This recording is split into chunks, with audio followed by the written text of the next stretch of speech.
Welcome to Nana classes. दोस्तों, नाना classes के YouTube channel पे आपका स्वागत है। आज हम बात करेंगे, संडे है तो संडे के दिन आपको वीकली टेस्ट उपलब्ध करवाया जाता है कि आपने सप्ताह में क्या पढ़ा, उसका रिवीजन आपको क्लास मिलती है। तो 1 से 7 नवंबर 2021 के जितने भी वीकली टॉप क्वेश्चन होंगे उनका हम रिवाइज आज टेस्ट के माध्यम से इस वीडियो में चर्चा करेंगे। तो जल्दी से वीडियो को लाइक कर दो, शेयर कर दो। अगर आप चैनल पे नए हैं तो इसको सब्सक्राइब कर लो और इसके पास लगे बेल आइकन के घंटे को दबा लो ताकि जो भी वीडियो अपलोड हो आप तक उसका नोटिफिकेशन पहुंच के। तो स्टार्ट करते हैं आज के वो इंपॉर्टेंट क्वेश्चन जो आपको कमेंट बॉक्स में जवाब देने और मुझे लास्ट में आपको जवाब देने के कितने आपने क्वेश्चन सही किए।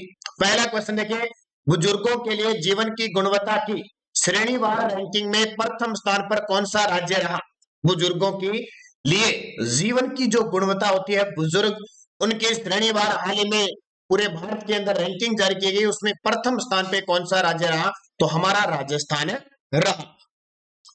राज्य राजस्थान राज्य सूचना आयोग, राजस्थान राज्य सूचना आयोग द्वारा प्रदेश में पहली बार लोक अदालत का आयोजन कब किया गया। देखो, राजस्थान सरकार के द्वारा तो बहुत बार लोक अदालत का आयोजन किया गया, लेकिन राज्य सूचना आयोग के द्वारा पहली बार देश में लोक अदालत का आयोजन कब किया गया, तो ये किया गया 25 सितंबर 2021 को। वर्तमान में हमारे राजस्थान के मुख्य सूचना आयुक्त है वो है डीबी गुप्ता। ये याद रखना, पेपर में बार बार क्वेश्चन पूछा जा रहा है और वो भी डीबी गुप्ता नहीं पूछा जा रहा, इनका पूरा नाम पूछा जा रहा है देवेंद्र भूषण गुप्ता। इनका पूरा नाम क्या है? देवेंद्र भूषण गुप्ता। ये याद रखना, पेपर में पूछा जा रहा है लगातार। मुख्यमंत्री अशोक गहलोत ने बाड़मेर रिफाइनरी के लिए प्रदेश के हिस्से के अतिरिक्त 150 करोड़ रुपए के अतिरिक्त बजट को मंजूरी दी है। इसमें राजस्थान का हिस्सा कितना है? मुख्यमंत्री अशोक गहलोत ने बाड़मेर के पंचभद्रा में जो रिफाइनरी का निर्माण किया जा रहा है, देश की 26वीं रिफाइनरी होगी उसमें, तो राजस्थान का हिस्सा इसमें 26% है। कितना? 26। और 74 किसका है? 74 है वो एचपीसीएल का है। तो इसको याद रखना, इंपॉर्टेंट है, पूछा जा सकता है, बार बार एग्जाम में आ रहा है। राजस्थान और एचपीसीएल के सहयोग से ये बन रही है। इसमें राजस्थान 26% और एचपीसीएल 74% साझेदारी है। राज्य स्तरीय महिला फुटबॉल चैंपियनशिप 2021 की विजेता टीम रही है। हाल ही में राज्य स्तरीय महिला फुटबॉल चैंपियनशिप का आयोजन हुआ है 2021, उसमें विजेता टीम रही है जयपुर। कौन रही है? जयपुर। कांग्रेस की भगवान देवी किस जिला परिषद से जिला प्रमुख रही है? क्वेश्चन पूछे जा सकते हैं क्योंकि वर्तमान में हमारे राजस्थान में कांग्रेस सरकार है। कांग्रेस सरकार की जहां भी विजेता कोई पार्टी रहती है, ये इनकी पार्टी जहां भी विजेता होती है, तो उससे क्वेश्चन पूछा जा सकता है। तो भगवान देवी है वो किस जिला परिषद से? तो अलवर से। तो याद रखना, भगवान देवी धौलपुर से, सॉरी धौलपुर जिला परिषद से जिला प्रमुख बनी है भगवान देवी। और अलवर में भी चुनाव हुए थे, तो अलवर से कांग्रेस के बलवीर सिंह जिला प्रमुख बने। इन दोनों को याद रखना, क्वेश्चन पूछा जा सकता है क्योंकि ये भी चुनाव हो रहे हैं। बलवीर सिंह धौलपुर से बने हैं, अलवर से बने हैं, और धौलपुर से भगवान देवी। राजस्थान हाईकोर्ट में अधिवक्ता कोटे से नियुक्त राज्य मूल की पहली महिला जज रेखा बुरान को शपथ किसके द्वारा दिलाई गई? तो राज्य मूल की पहली महिला जज बनी है रेखा बुरान।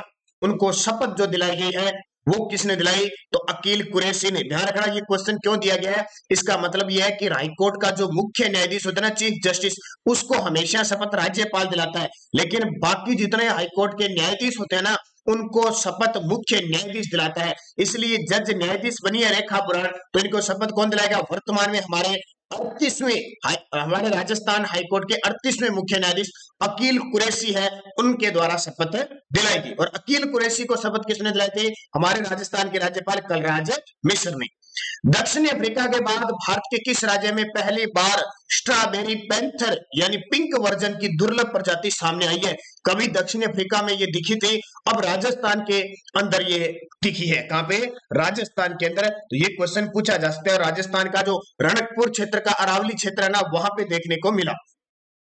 राजस्थान महिला क्रिकेट की कप्तान बनी जासिया अख्तर का संबंध किस राज्य से है? ये काफी चर्चा में, अभी न्यूज में काफी चर्चा में है, इसलिए वो क्वेश्चन इंपॉर्टेंट बन सकता है। जासिया अख्तर वर्तमान में राजस्थान महिला टीम की कप्तान बन चुकी है, क्रिकेट टीम की। इस और इनका जो राज्य है, क्षेत्र है, वो है कौन सा? जम्मू कश्मीर। याद रखना, जम्मू कश्मीर के आतंकवादी जिला ना सोपिया वहां की रहने वाली है। ये वहां से छोड़कर पंजाब आ गई थी। इन्होंने पंजाब क्रिकेट टीम की कप्तानी संभाली थी और पंजाब को T20 में चैंपियनशिप बनाया था। अब ये राजस्थान की कप्तान बन चुकी है। आपको पता, राजस्थान की महिला क्रिकेट की कप्तान बनते एक मैच होते हैं, इन्होंने शतक भी लगा दिया। सोनोग्राफी मशीनों की ऑनलाइन रजिस्ट्रेशन प्रक्रिया है तो इम्पैक्ट पोर्टल का शुभारंभ किसके द्वारा किया गया? तो सोनोग्राफी मशीन की ऑनलाइन रजिस्ट्रेशन कराना होता है कि निर्माताओं को, आयातकों को, वितरकों को, डीलर्स आदि के लिए ऑनलाइन रजिस्ट्रेशन कराना है। इसके लिए हमारे चिकित्सा मंत्री डॉक्टर रघु शर्मा के द्वारा इस इम्पैक्ट पोर्टल का शुभारंभ किया गया। मुख्यमंत्री श्री अशोक गहलोत द्वारा प्रदेश के कितने जिलों को सूखाग्रस्त घोषित करने की मंजूरी दी? हाल में मुख्यमंत्री अशोक गहलोत ने प्रदेश के कितने जिलों को सूखाग्रस्त, तो ध्यान रखना 12 जिलों की 69 तहसील को, कितने? 12 जिलों की 69 तहसील को सूखाग्रस्त घोषित करने की घोषणा की। और आपको मैंने बता दिया कि नानक क्लासेज का हमारा जो परिवार है वो जल्द ही 1,50,000 के आंकड़े को पार करने जा रहे हैं। इस खुशी में आपके लिए एक नया सिस्टम हम शुरू करने जा रहे हैं। बस इंतजार है 1,50,000 के, यानी 5-7 दिनों में ये प्रक्रिया हम शुरू करने जा रहे हैं। राजस्थान पुलिस, वनपाल, वन रक्षक, ग्राम सेवक, इनके लिए एक नई प्रक्रिया हम जल्द ही शुरू करने जाने वाले हैं। वो आपको उसी समय बताया जाएगा। एक आपके लिए एक सुनहरा, जो आप लगातार बहुत सारे विद्यार्थी मांग भी कर रहे थे, जल्द ही इसकी शुरुआत होने जा रही है। और एक विद्यार्थी बताता हूं, जो विद्यार्थी 2020 और 2021 की अक्टूबर तक की करंट अफेयर्स खरीदना चाहता है, राजस्थान करंट अफेयर स्पेशल, तो आप करंट अफेयर्स अक्टूबर तक की लेना चाहते हैं तो 8094496272 इस नंबर पे फोन पे, गूगल पे, पेटीएम की व्यवस्था है। कोई भी विद्यार्थी अगर खरीदना चाहता है इस नंबर पे 100 रुपए पे कीजिए और इसी नंबर पे व्हाट्सएप के माध्यम से आप पीडीएफ प्राप्त कर सकते हो। राजस्थान करंट अफेयर्स आपका बाहर नहीं जाएगा, ये श्योर है। अगर किसी भी एग्जाम में राजस्थान करंट अफेयर्स आता है ना, बाहर नहीं जाएगा। और आपको पता है ग्राम सेवक, वनपाल, वन रक्षक, राजस्थान पुलिस और कंप्यूटर की जो भर्ती है और फर्स्ट ग्रेड, सेकंड ग्रेड, इन सब में राजस्थान करंट आता है, ये ध्यान रखना। और आपके लिए बहुत खास है, ये सोच के चलना। और लगातार ये जो सुबह क्लास मिल रही है ना, इस क्लास को कभी मत छोड़ना। बस छोड़ दिया तो नुकसान हो जाए, क्योंकि लगातार कंटिन्यूस आज से देखने लग जाओगे ना, जब 6 महीने कोई एग्जाम होगा ना तो वो काम आएगा। अब कोई विद्यार्थी क्या होता है कि मान लो एग्जाम है 10 दिन बाद और अब 5 दिन रह जाते हैं, तब जाके वो करंट पढ़ते हैं, तब जाके वह क्वेश्चन गलत हो जाता है। फिर वो मेरे पास बहुत सारे कमेंट, सर आपका पहले भी वीडियो देख लेता तो अच्छा रहता। तो ध्यान रखना, निरंतर पढ़ोगे ना, शुरू पहले से आपका प्लेटफॉर्म तैयार होगा, तब जाके आप करंट। लेकिन करंट को तो एक नाटक समझ रखा है कि 2 दिनों में तैयार कर लो, वो कभी करंट नहीं पढ़ा जाता है। अब रोज करंट को 30 मिनट, आधा घंटा दिया करो आप, तब जाके करंट के साथ कुछ नई चीजें भी आपकी तैयार होती है। तो ये जरूरी है। तो 12 जिलों की 69 तहसीलें। मेजर ध्यानचंद खेल रत्न पुरस्कार राजस्थान के किन खिलाड़ियों को मिलेगा? मेजर ध्यानचंद, जिसका नाम हो चुका है, ध्यान रखना, राजीव गांधी खेल रत्न पुरस्कार का नाम हो गया मेजर ध्यानचंद खेल रत्न पुरस्कार। तो राजस्थान की अवनी लेकरा और कृष्णा नागर, इन दोनों को मिलेगा। ये कंफ्यूज मत हो, कृष्णा नागर SH6 कैटेगरी के हैं, अवनी लेकरा SH1 कैटेगरी के हैं। ये निशानेबाज है और ये बैडमिंटन है, पैरा दोनों ही। याद रखना, दोनों ने स्वर्ण जीता था। अवनी लेकरा ने तो स्वर्ण और कांस्य दोनों ही टोक्यो पैरालंपिक में जीता। उत्तर पश्चिमी रेलवे मंडल जयपुर मंडल की शर्मिला ने 60वीं राष्ट्रीय ओपन एथलीट चैंपियनशिप 2021 में स्वर्ण पदक जीता। इनका संबंध किस खेल से है? क्योंकि मैं लगातार आपको बता रहा हूं, उत्तर पश्चिमी रेलवे जो जोन है उसका मुख्यालय जयपुर के अंदर है। उसकी उस मंडल की शर्मिला ने 60वीं राष्ट्रीय ओपन एथलीट चैंपियनशिप हुई है वारंगल तेलंगाना के अंदर। वहां पे इन्होंने जेवेलिन थ्रो, जिसको हम कहते हैं ना भाला फेंक, उस भाला फेंक में स्वर्ण पदक जीता है। तो इसको अच्छे तरीके से याद करना, पेपर में पूछा जा सकता है। राजस्थान में वल्लभनगर विधानसभा उपचुनाव 2021 में कौन विजयी रहे? हाल ही में राजस्थान के वल्लभनगर उदयपुर के अंदर जो विधानसभा उपचुनाव हुए हैं उसमें कांग्रेस पार्टी की प्रीति सख्तावत है, वो विजेता रही है, याद रखना। और दरियाबाद विधानसभा के उपचुनाव में कौन विजेता रहे हैं? तो वो भी कांग्रेस के हैं, नागराज मीणा विजेता रहे। बड़ी बात, 2 उपचुनाव हुए, दोनों में कांग्रेस ने बाजी मारी। उससे पहले 3 उपचुनाव हुए थे, उसमें कांग्रेस 2 में और 1 भाजपा में, और यहाँ तो भाजपा दूसरे नंबर पर भी नहीं रही। राजक्विक सक्षम और समर्थ योजना मुख्यमंत्री कौशल विकास योजना में मर्ज कर दी गई है। यह कब शुरू हुई थी? देखो, कुछ दिन पहले मैंने बताया था, राजक्विक सक्षम और समर्थ, तीनों 3 फरवरी 2021। याद रखना, तीनों तीन राजक्विक सक्षम समर्थ तीनों 3 फरवरी को शुरू हुई थी। अब इन्हें मुख्यमंत्री कौशल विकास योजना में मर्ज कर दिया गया है। देश की पहली बुलेट ट्रेन के सिविल वर्क की जिम्मेवारी सीईजी कंपनी को दी गई है। इसका संबंध किस राज्य से? ये कंपनी सीईजी कंपनी राजस्थान की है, इसे दिया गया है। और ये जो देश की पहली बुलेट ट्रेन चलेगी, उसके जो सिविल वर्क का काम है वो इसको संभाला गया है। द डेजर्ट स्टोरी के थीम पर किस प्रख्यात हस्तशिल्पी द्वारा सांस्कृतिक फैशन शो का आयोजन किया गया? द डेजर्ट स्टोरी के थीम पर किस प्रख्यात हस्तशिल्पी द्वारा सांस्कृतिक फैशन शो का आयोजन किया गया। तो रूमा देवी बाड़मेर की बहुत ही चर्चा में है। रूमा देवी बाड़मेर की, जिन्हें 2018 में नारी शक्ति अवार्ड से भी सम्मानित किया जा चुका है। दिल्ली मुंबई एक्सप्रेस वे राजस्थान के कितने किलोमीटर होकर गुजरेगा? राजस्थान से कितने किलोमीटर होकर गुजरेगा? ये काफी इंपॉर्टेंट क्वेश्चन है, इनको अच्छे तरीके से पढ़ना, क्योंकि मेरे सामने जो भी अच्छे क्वेश्चन आ रहे हैं आपको दे रहा हूं, क्योंकि अपडेट है, ताजा है, इसलिए। जो 374 kilometre Delhi Mumbai express way Rajasthan के किन अभ्यारण्यों से गुजरेगा? तो दो प्रसिद्ध अभ्यारण्य, विश्व प्रसिद्ध रणथंभौर और चंबल अभ्यारण्य से गुजरेगा। राजस्थान के उद्योग मंत्री प्रसादी लाल मीणा द्वारा राजकीय उपक्रम श्रेणी में एकमात्र योग्यता पुरस्कार किसे प्रदान किया? पूरे राजस्थान में राजकीय उपक्रम श्रेणी में एक ही एकमात्र योग्यता पुरस्कार दिया है, वो संत शरण को दिया है। पूरे राजस्थान के अंदर राजकीय उपक्रम श्रेणी में एकमात्र योग्यता पुरस्कार हमारे राजस्थान के उद्योग मंत्री प्रसादी लाल मीणा ने संत शरण को दिया। राजस्थान के एथलेटिक कोच महावीर सैनी को द्रोणाचार्य अवार्ड देने की घोषणा हुई है। यह राजस्थान के किस एथलीट के कोच? स्टार लगा लेना, ये क्वेश्चन पूछे जाते हैं। द्रोणाचार्य अवार्ड, ये द्रोणाचार्य अवार्ड मैं आपको बार बार बता रहा हूं, एक प्रशिक्षक को दिए जाते हैं, एक गुरु को दिया जाता है, ध्यान रखना। ये तो अपने केंद्र में द्रोणाचार्य, हमारे देश में जब राज्य की बात आती है ना, राज्य में पूछे कि एक प्रशिक्षक गुरु को कौन सा अवार्ड दिया जाता है, तो गुरु विशिष्ट अवार्ड दिया जाता है। इन दोनों में कंफ्यूज मत होना।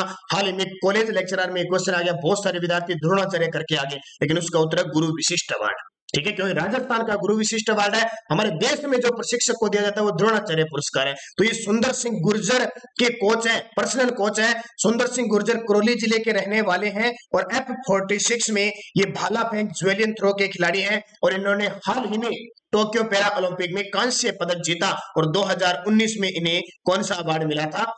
अर्जुन अवार्ड मिला था। ये क्वेश्चन बहुत इंपॉर्टेंट है।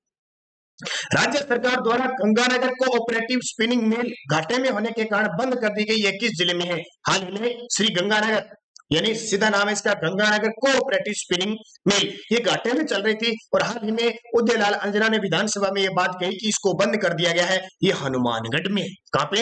हनुमानगढ़ में, गंगानगर मत कर देना। केंद्रीय साहित्य अकादमी द्वारा 2020 के हिंदी भाषा का पुरस्कार किसे प्रदान किया गया? तो केंद्रीय साहित्य की बदला हिंदी भाषा का पूछे, ये राजस्थान के नहीं है, लेकिन हिंदी भाषा का याद रखना आपको, TES राघवन को दिया गया। 2021 को राष्ट्रपति रामनाथ कोविंद ने किस संविधान संशोधन अधिनियम को स्वीकृति दी? 105वां संविधान संशोधन अधिनियम था, और 127वां ये बिल था, ठीक है। कौन सा था? विधेयक 127वां था, और संविधान संशोधन 105वां हो चुका है। ये क्वेश्चन बहुत इंपॉर्टेंट है, याद रखना। इसकी डिटेल में आपको बता चुका हूं, और भी लगातार हमारे वीडियो चल रहे हैं, वीडियो ग्राम विकास अधिकारी के। अब आपको जल्द ही आज एक और वीडियो मिल जाएगा, तो उसमें आपको राष्ट्रीय अंतरराष्ट्रीय सब मिलेगा। राजस्थान में प्रशासन शहरों के संघ अभियान की प्रारंभ किस तिथि से हुआ है? तो 2 अक्टूबर 2000 अभियान है ये। प्रशासन शहरों के संघ अभियान 2 अक्टूबर 2021 से, और ग्रामीण भी 2 अक्टूबर 2021 से।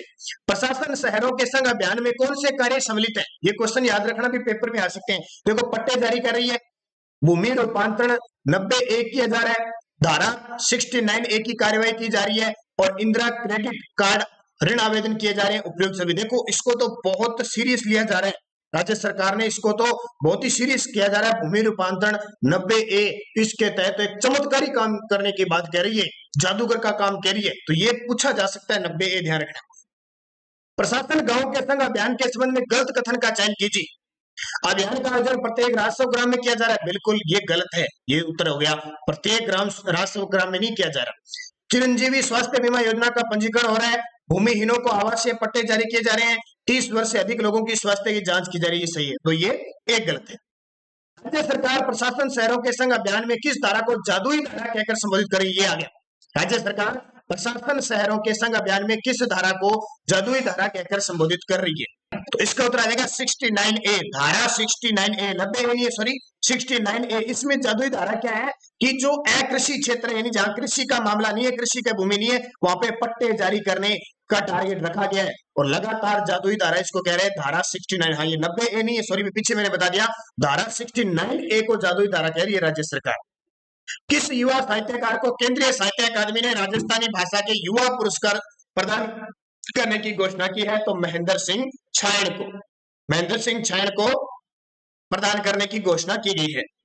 ग्रामीण आई स्टार्ट कार्यक्रम जिसकी शुरुआत सितंबर 2021 में हुई, ये के लिए सही व्याख्या है? ग्रामीण आई स्टार्ट कार्यक्रम, ग्रामीण क्षेत्र के युवाओं को कंप्यूटर सिखाना, ग्रामीण क्षेत्र के युवाओं में स्टार्टअप नवाचारों का विकास करना, ग्रामीण स्कूलों में कंप्यूटर शिक्षक लगाना या ग्राम पंचायतों पर ई मित्र स्थापित करना। तो ग्रामीण क्षेत्र के युवाओं में स्टार्टअप नवाचारों का विकास।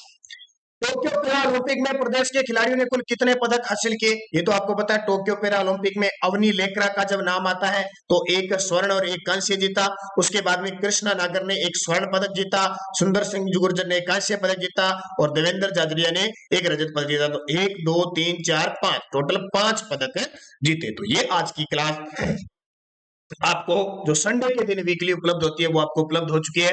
अक्टूबर महीने के टॉप 100 क्वेश्चन आपको मिल चुके हैं। आप प्ले लिस्ट में जाइए, पूरे मंथली आपको मिल जाएंगे। जल्द ही कोई भी वीडियो होगा बस आप चैनल को सब्सक्राइब कर लें ताकि नोटिफिकेशन आपके पास पहुंचे। तो धन्यवाद सभी को, जय हिंद जय भारत।